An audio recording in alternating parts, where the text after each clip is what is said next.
Welcome back to the Marvel Movie Minute, a daily podcast in which we explore the films of the Marvel Cinematic Universe 1 minute at a time. In this, our 5th season, we are looking at Joe Johnston's 2011 film Captain America, The First Avenger. I'm Andy Nelson from the Next Reel Film Podcast. I'm Pete Wright, and there are a lot of me in this movie. Today we're talking about minute 119, which begins with Best Boy Electric Kevin Edland and ends with Supervising Painter Lee Shelley. Back on the show. Hey, look at that. Tommy's still here. Tommy! Hey, I've been here the whole time. What? Yep. I was hiding in between 118 and 119.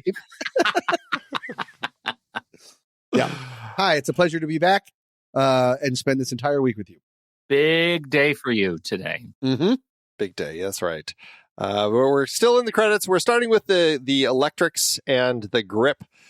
Commonly just called the G&E department. Then we go into locations, costume, set decoration, makeup and hair, special effects, casting, publicity, the PAs, the production assistants, and that's the point where the song actually ends, and we jump back to Alan Silvestri's score. Then we do assistants, security, construction, and painters. Tommy. Hello. You were an assistant once.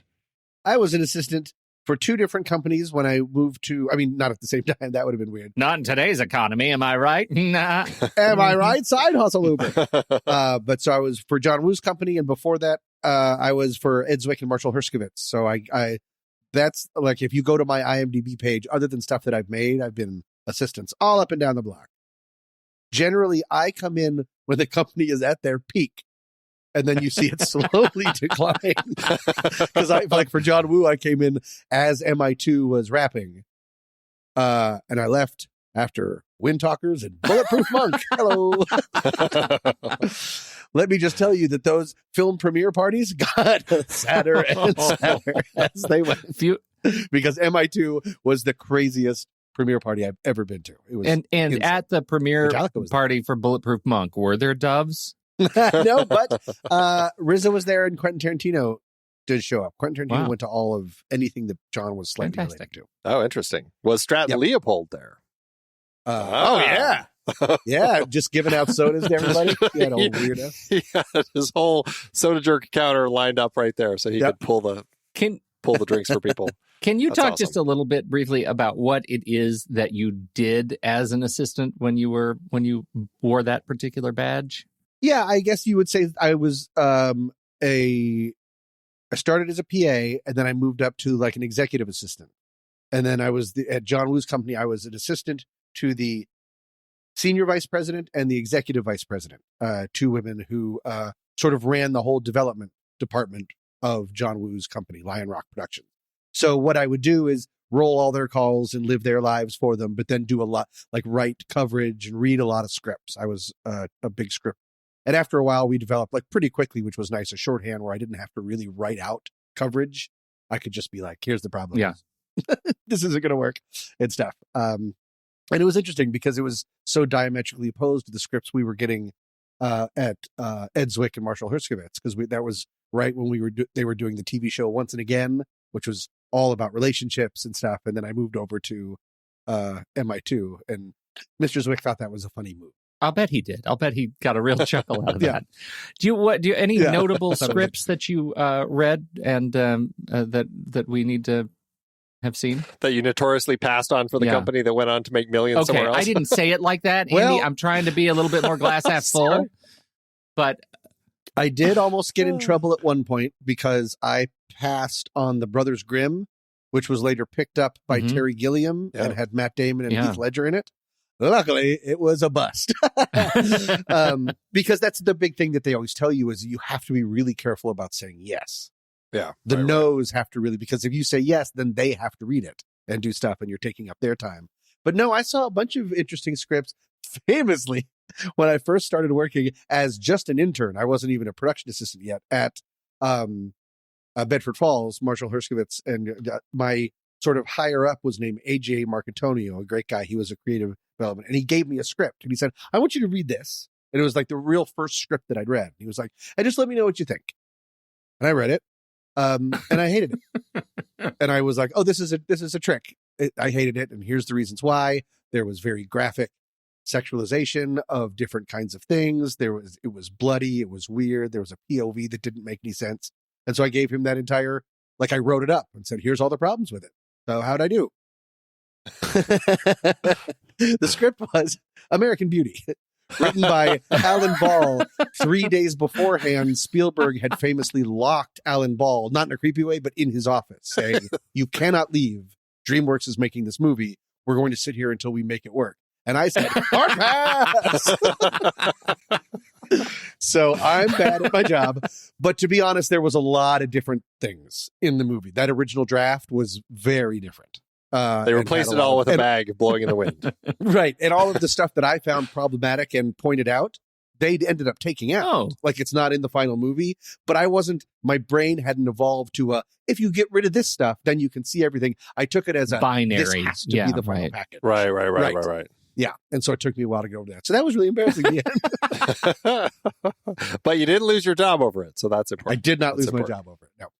Well, it is interesting looking at career trajectories for assistants, because sometimes you look at the assistants and you're like, has this person been like, the person who's been with this person for decades and is always their right-hand man or right-hand woman or right-hand person?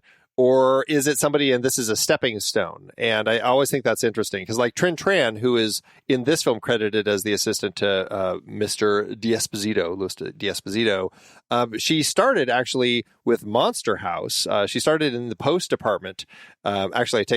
Post-production assistant on Monster House. And then she went on to be an editorial production assistant on Alien vs. Predator Requiem. Then she started as an assistant on Iron Man for Mr. Finnick and Mr. Davis. And then The Incredible Hulk, same pair. Iron Man 2, this is where she started working with Mr. D'Esposito and Thor and here. And then The Avengers.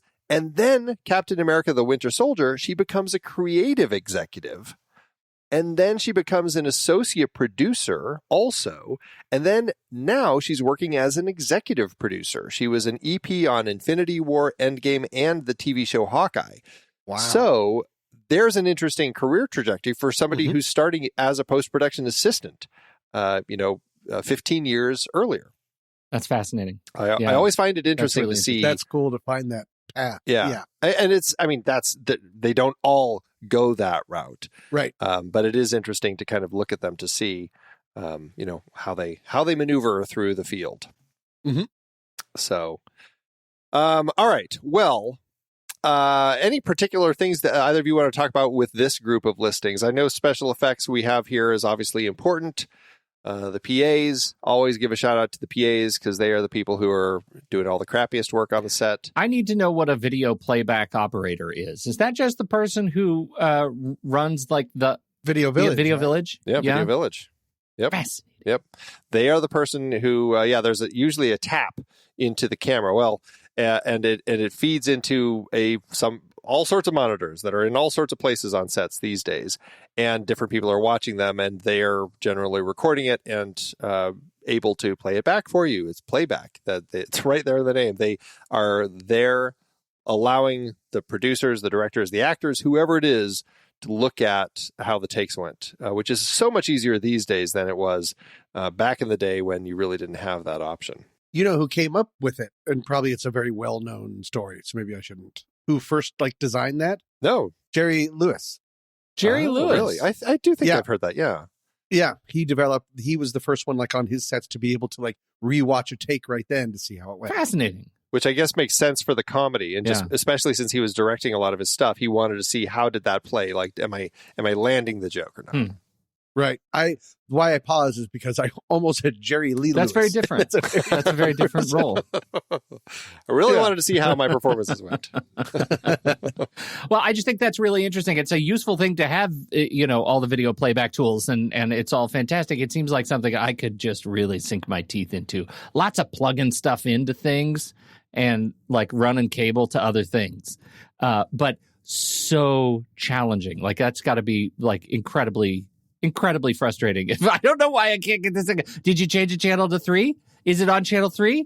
That's the kind of thing that I would get. Yeah. Just constantly pushing input. Yeah, exactly. I think some of the challenge with the people in playback is is dealing with some of the people who generally are always hanging out in playback, because there are definitely certain people who spend a lot of time in there. Certain producers and stuff, or associate producers, or people who might feel they have more creative control than they really do, who are in there and they're making a lot of judgment calls and saying a lot of things, and you're just having to kind of bite your lip and just not say anything and just do your job. Mm-hmm. Sounds great. Not to judge. Not to judge, yes. All right. Nicknames. We have two nicknames in this set of credits. One of them is one that you mentioned briefly yesterday, Tommy. Is that Giza? It is. No. So Pete, you're already looking. I'm too far. Charge hand electrician Mark Evans. His nickname is Giffer. Giffer. I thought it was Giffer the Gaffer, but I was wrong. Not Gipper, but Giffer. But right above him is the Gaffer, and I desperately wish he was the Gaffer Giffer. Giffer the Gaffer? And he's a real grifter. I wonder if they called him that because there's the Gaffer and there's the Giffer. Like, I want to say that there's some play, because then the best boy Grip, Gary Smith, goes by Giza. Yeah. So you've got the Gaffer, Giffer, and Giza. Yep. Yeah. I want a picture of the three of them together. Do you think, who do you think the first one on any set with Mark Evans is to make hey, can you just do one more for the Giffer? That's a thing. Somebody's got to do that, right? Somebody has to. Nobody does that anymore. I'm too old. God, I'm old. We have a few people who have three names, starting with costume breakdown artist Wei Chiang Liang, costume maker Yan Fen Chen, and another costume maker Sally Ann Dixie, and Chan Chi Wan, and then a production buyer Nicola de Fresnes. I don't know how you say that name. Is that Italian or a French, Pete? Am I saying that Frenet? Probably, but I'm not even looking at what you're looking at. I'm not even on that tab. I'm looking at the credits. Where are you? It's production by it's Fresnes. Fresca. It's like Fresno with an ES on the end. I think it's Frenet. Fresnes. I think it is. Yeah. Or yeah. Nicola de Frenet. We'll just go with. Yeah. All right. I'm terrible with some of these. Then we have a few people who have hyphenates. We have assistant location manager Rob Campbell Bell, costume breakdown artist Beryl Ann Cohen, costume maker Vonnie Myrick Brook, trainee costume maker Marianne Elgard Benson, special effects technician Dominic Mewburn Crook, U.S. casting associate Leslie Ann Reel, and the assistant to Mr. Jones, Daniel Conrad Cooper. I had a thing. It's going to be a gear change, and I know you. Oh no. Okay. I want to talk about. I just seems like there's a string of O names, like Irish names. There are a lot of O's, Mm-hmm. and I'm curious if we looked at how many O's there are on set.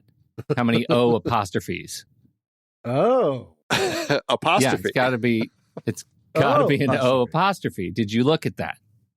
I can tell you. I mean, I can tell you. I've discovered how you've been doing this all along. You did? How did you? Well, I don't know how you've been doing it, but I have a method anything. now I've discovered it. Okay. We'll see if our numbers match up. Okay. I'm going to say, can I guess? O apostrophe, you can guess. 22. Andy, would you like to guess what my number is? Well, I'm curious if ours are the same. Okay. So let's just say them at the same time. Okay, ready? 3, 2, 1. 34.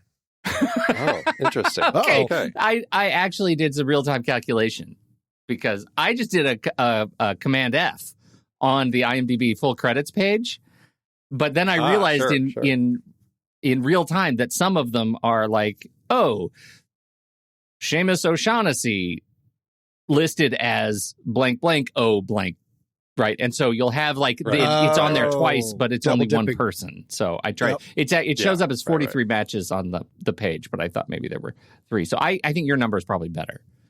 Is what I'm saying. You're a better person. It could be. Mine may be doing the exact same thing, but for some reason I only have 34. Okay. So I'm not exactly sure. I don't know. Who knows? But somehow there are a lot of people with O blank. There are a lot of O apostrophes. Yeah. Like Darren O'Connell and Carolyn O'Reilly, and they're right in line together. All the O's are right together. Tracy O'Brien. Susie Redfern, credited as Susie O'Sullivan. Fascinating. A lot of these. Fascinating. All right. All right. A few other people that, fitting names or not, there was a grip whose name was Paul Hymns, Hymns, and I just felt like he needed to actually be working on the songs. Yeah. Yep. We had location unit manager Duncan Broadfoot. Mm-hmm. Yep. All Very those locations. And carpenter Martin Hammerton.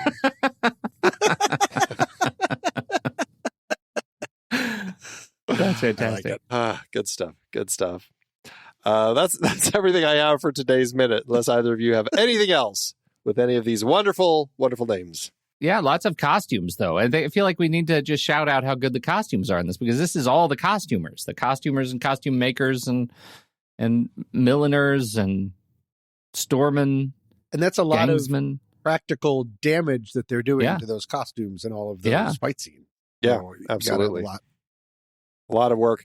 Plus, I mean, just like sculpting the different parts to go onto them, because so many of those things are, so specific for superhero costumes. So that takes a lot of work. Right. Yep. Absolutely. Good All stuff. right. All right, Tommy, tell everybody again where to go see your movie.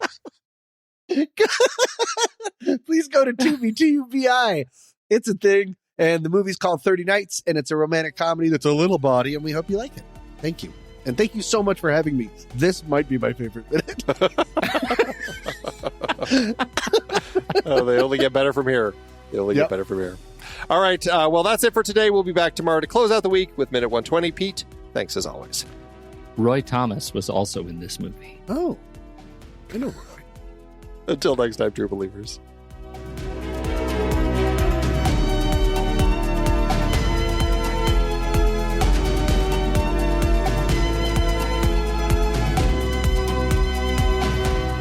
Marvel Movie Minute is a production of True Story FM.